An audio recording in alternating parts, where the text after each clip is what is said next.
All right. So our next issue we're going to go to, then we'll take more questions, are choices. This is kind of where it gets a little bit uncomfortable because we're going to talk a little bit about dating and choices and things that you're all going to have to make. And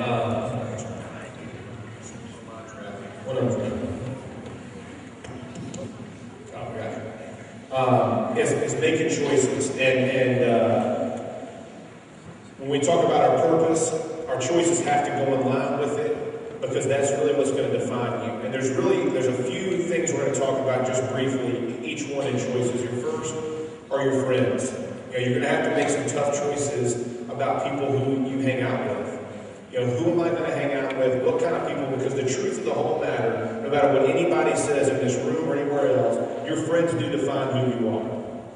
Right? You can think that you can be this stand-alone, stand on an island type person. I don't get convinced by my friends to do anything, but that's false. We're all influenced somewhat by the people we hang out with. So you have to choose people who are on your side, and people who believe in the same things you believe in, and who want some of the same things that you want. Making that simple decision, even though, like Karen said, she already touched on a large part of it, you're going to lose some quote-unquote friends. The ones that you do keep and the ones that you do have turn out to be lasting relationships because they're real. They're about substance. And anybody who can't be friends with you because you're not doing what they think you should do, that's not a true friend. So you're going to have to make tough decisions on that. We know the age group. Has prom happened here yet? Okay. A month and a half. All right. We're just going to get real frank with this right here. Your choices have to align sexually with what your purposes are. Right? That's just the cold, hard facts about where we are in life. And all you guys are exposed to it. All you guys know all this prom stuff that's coming up. There are expectations, right, with prom. And nobody ever wants to talk about it. Nobody wants to talk about the dances and what expects. We're all going to get dressed up, wear pretty dresses, wear tuxedos, go to a nice restaurant. What are we going to do afterwards? We're going to go to a hotel. What's that going to look like? How are we?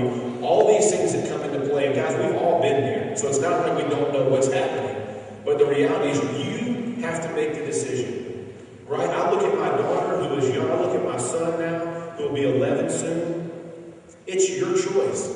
When you walk out of my house, I can't control you. There's nothing. I don't have any idea what you're doing when you're not in my doors and when I can't see you. So it's your choice. You guys have to understand, define, these choices that you're making are about you. And you have to make them. And you have to decide, listen, do I want to be that person? And this is just a simple mathematical equation. If you start having sex when you're in 9th grade with one person, and let's just say you had one partner through every year, right? Because you're probably not going to date somebody from 9th grade until you graduate from college. Just count up one a year from that point. Think about how many people you've been with before you get out of college. But nobody ever wants to talk about it. But I can tell you right now, as a man, that ain't the chick I want to marry. Right? I mean, is that for any man? Does anybody want to say, hey, my wife has been with so-and-so, or that's not what we want to do. And women, my gosh, what you're giving up to a freaking knucklehead. They don't even know what they're doing. No offense, you guys look great, you have no body fat, you don't know what you're doing. You have no idea what you're doing. And I'm being honest with you. So a man who is, I can assure you, we have no idea what we're doing. Not but, and they don't, and so you're not only doing that.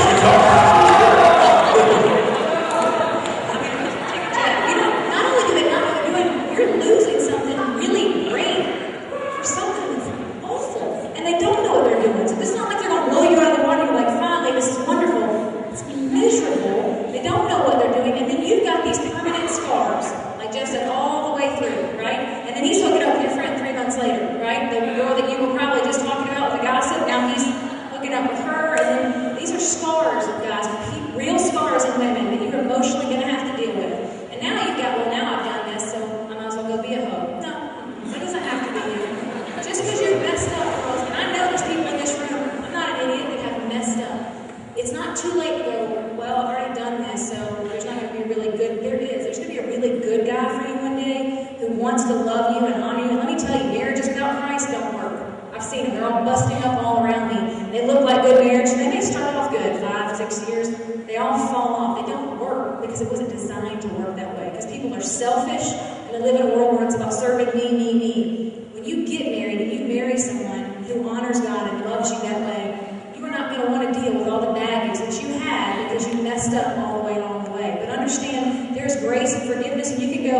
from this day forward, I want to be different and I want to be set apart so that I can be the maid that my husband deserves. And men, that's somebody else's wife. That's somebody else's property you're messing with. It's not yours.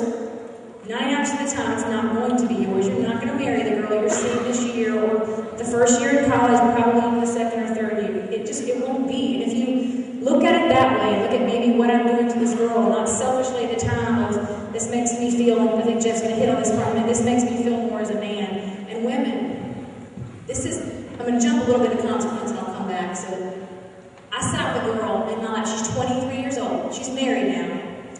She cannot have children because she had HPV. One time had sex. Now is married and cannot bear her own children with her husband because she got something from one guy. He was a good guy. She was a good girl. They just decided we don't want to wait. And now her husband and her cannot have children. And it broke my heart. So there are lots of issues. There's pregnancy, there's STD, there's lots of issues. And like Jeff said, at some point you have to go, my daddy's not going to be in the car with me or on the couch when my shirt comes off or when things start to get hot and heavy. I'm not going to be there. Your teachers, your principals, the people that have walked with you are not going to go.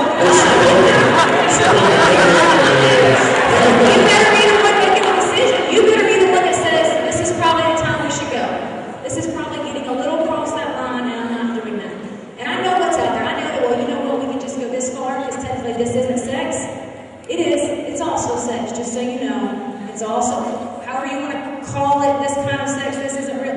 It's all sex, guys. You can church it up however you want, you're still doing it, okay? And you know what those are? Those are shortcuts. We want to get around to make it work for us, to fit into, I want to live a really good life, and I want to shortcut and just do this part, and I can just do this, and then I'll still be it doesn't work that way. Yeah, I understand from the men's side, and ladies, I want you to hear this really clearly. 90% of all men, when they're trying to get with you at this age, the main reason they're doing it is because that's how we identify ourselves, right? That's how we're cool. That's how other guys look at us and go, oh, this is what this guy did. Check this out.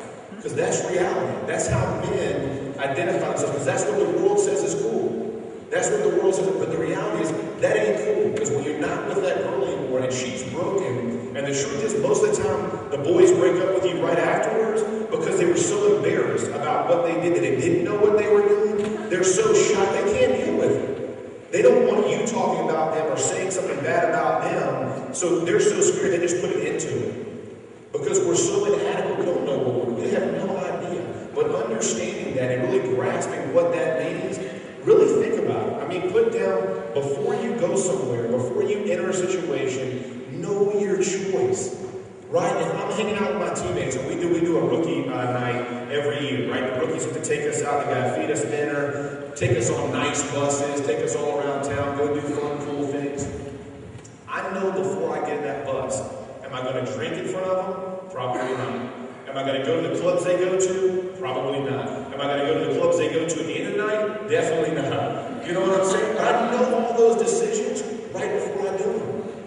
Before I even go, my wife will look at me and go, remember what we represent. Remember what our family's about. It only takes one bad choice to ruin a testimony or ruin a witness. That's the same thing for you guys. I'm not preaching to you that I don't have to deal with myself. So just understand, we're not trying to be preachy. We're trying to sit where you sat and tell you what the consequences are going to end up being. And it is freaking miserable. You know, men, the way we deal with stuff, if we can fight, we're cool. If we can have sex with a bunch of girls, we're cool. If we got money, we're cool. All these things that make you cool. When you get into a marriage, none of that's important to your wife. She wants you to be with her, be about your family, things that really identify you as a man. So make sure you understand what reality that really is. It's super important.